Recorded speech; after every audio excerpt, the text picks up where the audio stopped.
Okay, Shalom Aleichem, everybody. Welcome back to our To Go series. Bereishit To Go, the Yamim Noraim, Sukkah, Shmi, Atzeres, Simchas Torah are all over. We're back to beginning again at the very beginning. Bereishit. 5 Divrei Torah, 5 new Divrei Torah for your Shabbos table. Let's begin now with a beautiful thought from Rav Soloveichik, Rav Tzadok, and Rabbi Nachman. The Medrash in Koheles. This year we read Koheles in Shomer Torah after Mincha from Shmini Atzeres going to Simchas Torah. Halavai, Bezrat Hashem, we shouldn't do that again. But unique year. Says the Medrash in Koheles, Amri Vahu, Mikan, HaKadosh Baruch Hu was Bona Olamos Umachrivan. Before he created the world that we know of today, he created other worlds. He was Bona Olamos Umachrivan and destroyed them until he got to the finished product, which is what we have today. Rabbi Soloveichik and many others asked the following question: what does this mean? Isn't God perfect? God doesn't make mistakes. What is this Medrash teaching us about HaKadosh Baruch Hu? So the Rav writes, I think it's quoted in Reflection of the Rav, Part 1 by Rabbi Moshe Bezdin, a beautiful idea, a beautiful thought, that we're supposed to follow in God's ways. So if we're supposed to follow in God's ways and God is perfect, then that's a lot of pressure. HaKadosh Baruch Hu is modeling for us that it is okay to make mistakes. That also not just modeling that ability, not that God actually made mistakes, but modeling that notion. But not only that, but rebuilding. That get back up again. To get back up and to try again. And very often through life, we are going to try and we're going to not be successful. We're going to hit a wall. We're going to fail. And our job right now, and this is reflected every single year, Simchas Torah, we get back up again. We may have finished the whole Torah, we may have not finished the whole Torah, especially this year. Some of us heard all the parashios and some of us didn't, but we're going to do it again. We're going to get back up. Rabbi Nachman writes the following. He says, it's not really true. Chazal teach us, kol haschalos kashos. All beginnings are difficult. Is that really true? Every beginning that we have is exciting. The first few weeks usually go awesome. But then what happens after those few weeks, whether it's a new job, it's a new relationship, it's starting and opening a new sefer, a new, minyan we're going to, it gets daf yomi, it gets exciting in the beginning. It's not hard, it's easy. And then we hit a wall. It gets challenging. So Rabbi Nachman says we have to understand those words, kol haschalos kashos, a little bit differently. When is the real beginning? When you began, that's not real. Because HaKadosh Baruch Hu is giving you a gift to just get kick-started, to show you that you can do it. The real haskalah begins after one hits that wall. And that's why the Or HaChaim says that the Torah begins with a base. We all have two beginnings. Nobody is perfect. Nobody's going to get it right the first time. It's our job to have a second beginning. Rav Tzadok writes this idea also when it comes to our davening. Hashem tzfasai tiftach, ufi yagid tihilasecha. Hashem, we know it is hard to open up our mouths. We need your help in doing that. Ki rak b'haschala tiftach techol haschalas kashos. Rachachach ufi yagid memela me'atzmo kitam hashivin Hashem elacha v'neshuva l'haschala tzarech siyat d'shmaya. That our beginnings, like Rav Nachman says, Rav Tzadok writes, our beginnings need help. And when we open up our mouth to daven, it is not easy to daven. Whether we're davening at home with a minyan, it is not easy, and we need siyata d'shmaya, we need to daven to HaKadosh Baruch Hu. That is thought number 1 from the Rav Tzadok, and Rabbi Nachman. Continue a beautiful thought from the Netziv about relationships, about marriage. Adam and Chava get married. V'im Hashem Elokim lo tov heyosa Adam levado. Man shouldn't be alone. I'm going to make for him a partner. Esa lo ezer kinegdo. I'm going to make an ezer, a helper that is going to be kinegdo, be against him. And all the Mefarshim point out these are contrasts, these are opposites, an oxymoron. Ezer kinegdo, a helper that is opposite, that doesn't work. So it says in Netziv that HaKadosh Baruch Hu gives us our spouses. He puts people around us that are kenegdo, that the kenegdo, the hisnagdos of having people like that around us help us grow. And that becomes an Ezer. Of course, we shouldn't marry somebody that is completely the opposite of who we are. We have to have similarities, similar goals, similar dreams in life. But ultimately, there are points where we are different. Men and women are different beings. We are different people. And we are put into relationships with our spouses. I would extend this also to our children, dafka, with people that are going to be hisnagdos. They're going to be misnagid, that they are there, Kadosh Baruch Hu put them there for us to grow. That's Ezer Kenegdo. The Kenegdo is the Ezer. Chassidish spin on a vort from the Netziv. Continuing on is a very famous and well-known midrash about the sun and the moon from Rabbi Weinberger. Bernard Weinberger, the great Shemen haTov, one of the great Ravs, Rabbanim of the 20th and 21st centuries. He says the following, quotes the Medrash: the sun and the moon were created originally, Shnei Ma'oros Hagadolim, as two luminaries in the sky the same size. And then the pasuk continues by saying that there was more Gadol and the more Katan, the big luminary, the sun, and the small luminary, the moon. What's the difference? Why is it like that? What happened? So the Medrash tells us that the moon complained. Hey God, there can't be two rulers up here in Shemayim ruling. One of us needs to have the crown. You can't have two rulers, the Shnei Ksarim. One person needs to have the crown on their head. So Kadosh Baruch Hu said, you know what? You're right. And then he was mema'it, the moon. He made the moon smaller. He shrunk the moon, and he made the sun bigger. The moon only comes out at night, and not during the day.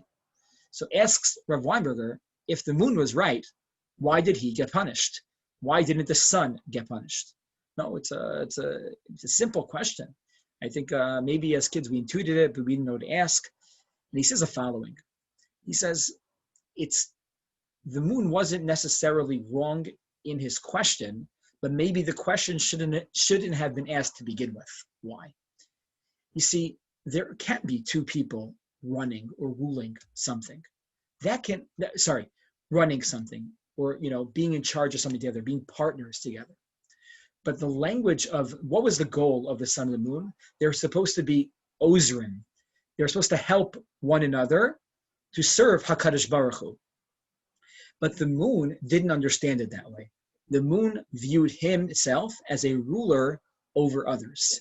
And God said, if you view yourself as a ruler and not as a helper, then you're right. You cannot be the same size as your partner in the sky, as the sun. You need to be smaller, because if there is a ruler, there can only be one ruler, and there then can be servants. But if you two were both servants or helpers to God, then you could be the same size. You got it all wrong. Did this happen? Did this not happen? There's a message here in this medrash, and that is, we just spoke about marriage a moment ago. Are the two couples, are they ruling over one another? Are they ruling over the members of their household? Or are they ozrim?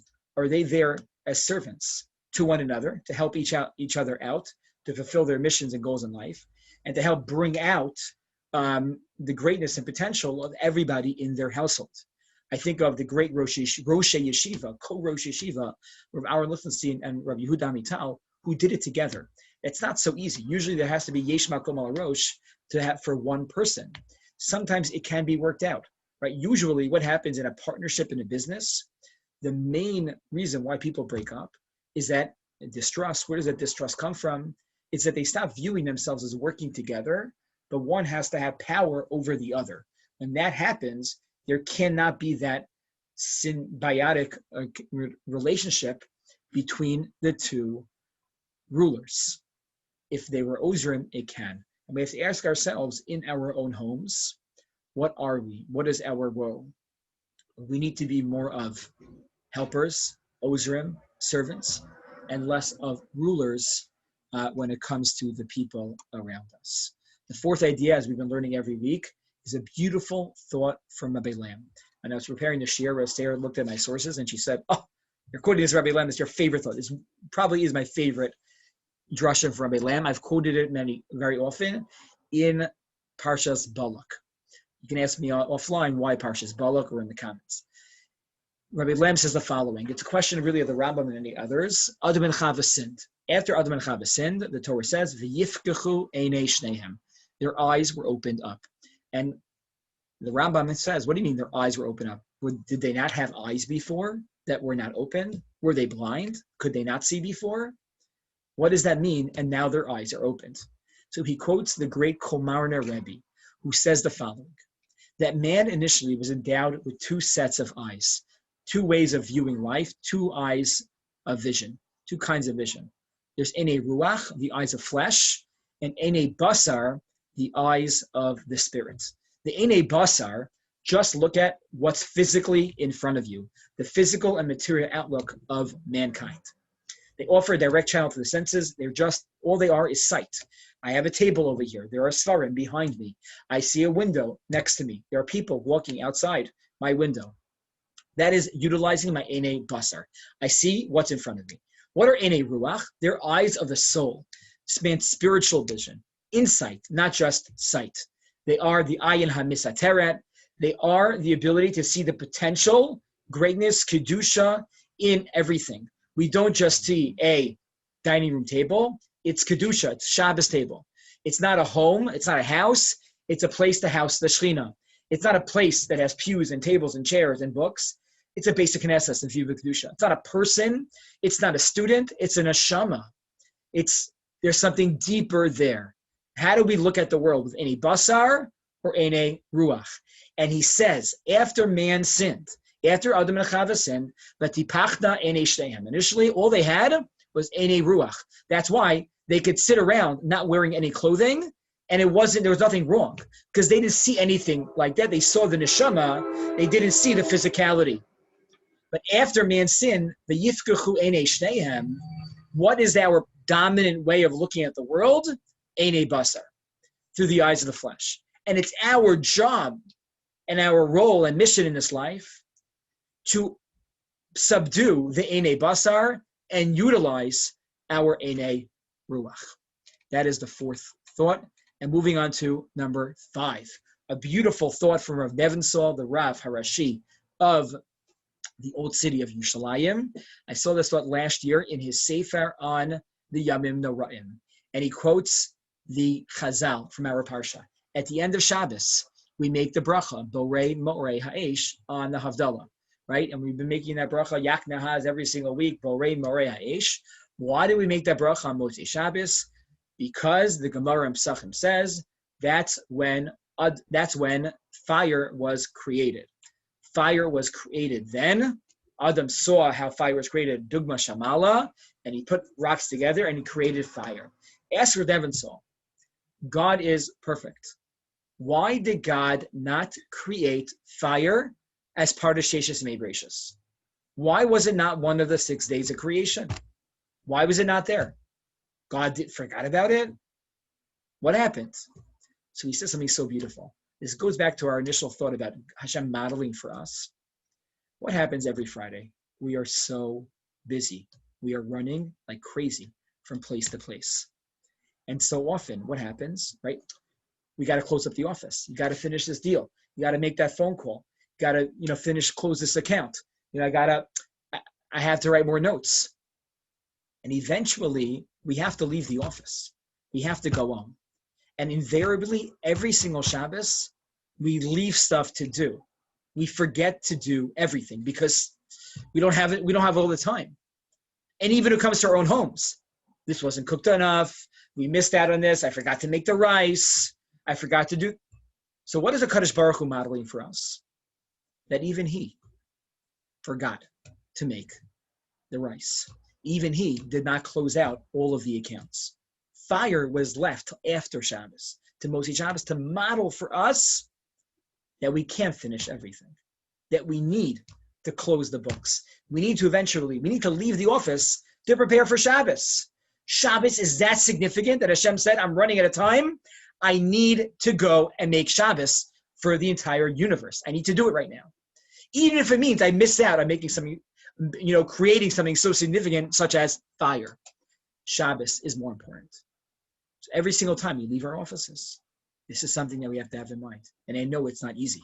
It's very challenging, especially these days, trying to get in so much to do with all of the anxiety that we're feeling. Not only that, but I think every single time we make this bracha, on Moshe Shabbos at Havdalah, Borei Morei Ha'ish. What's the kavanah that we have in mind? The kavanah is Hashem, I'm doing it for you. I love Shabbos so much. I get in the zone on Shabbos. I love it so much. Everything is off. It's shut off. I love it. I appreciate it. Thank you so much. I know I didn't finish everything, but just like you didn't, I didn't as well. And that is our 5 to go for Parshas Bereishis 5781. We had a beautiful thought from Rabbi, kicked it off with Rav Soloveichik, Rav Nevenzahl. We moved to the Netziv, Ezer Kenegdo, the Shnei Oros HaGadolim, Mor Gadol, Mor Katan of Rav Weinberger.